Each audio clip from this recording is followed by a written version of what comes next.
The key to Heretic Pesto is blanching your basil leaves first. To blanch them, take your cleaned basil leaves and dunk them in some boiling water for somewhere between 10 and 30 seconds. It doesn't take very long, and you can overdo it, but don't get too fussy about it. Blanching is going to accomplish a couple of things for us. First, it's going to set the color of the basil leaves. They'll remain a beautiful bright green no matter how we process them. Secondly, it's going to soften them and make them a lot easier to chop into really tiny bits. After a few seconds, 15 to 30 in the boiling water, you can take them out and put them into a sink full of cold water. You can use ice if you want, but if you've got a sufficient quantity of cold water, they'll cool off just fine. To separate the basil leaves from the water, I'm using a Chinese basket strainer. You could use a sieve or something similar. It's really important to use one because the basil leaves are kind of slippery and they'll evade you if they can. Once they've chilled down, the only thing left is to scoop them out and put them into a pot so that you can use them for your blanched emulsified basil pesto.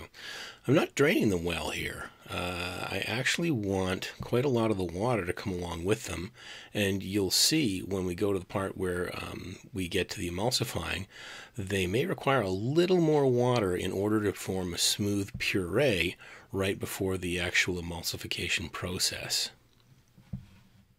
Emulsifying is a fascinating scientific process. It's seen in things like vinaigrettes or in homogenized milk. In this case, we're doing what's called a Pickering emulsion.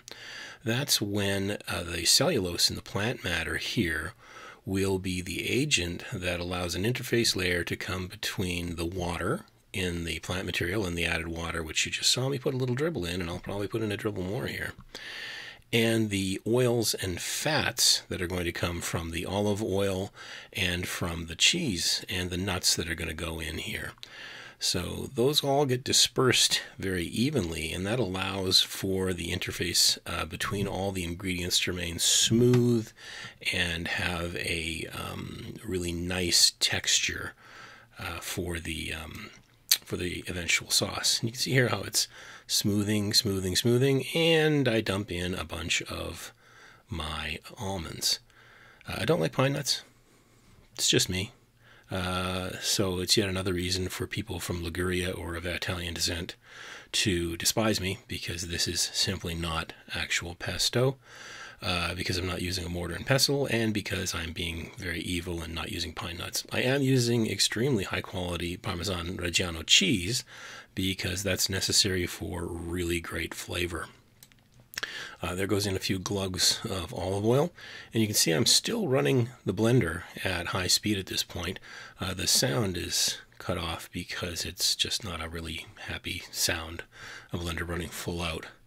But it's slowly emulsifying, and there's my garlic bits going in. I've poached them in the olive oil for about 20 minutes at a low simmer. There's some of the garlic oil as well.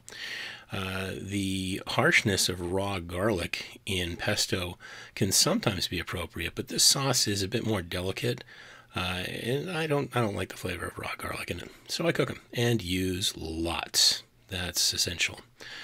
At this point, it's got all the ingredients in that it needs. I'm still running it, but I'm going to add some salt. I'm using some celery, some flaked sea salt, and quite a lot of pepper. Can actually take more pepper than you might think.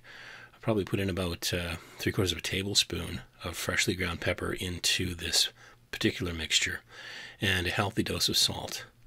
Those are all going to work together to make a rich sauce with a very smooth, full flavor that's going to be highly stable and very good for freezing and preserving in the future. This is the end process where the last of the sauce is getting its final emulsion. Such a pretty look.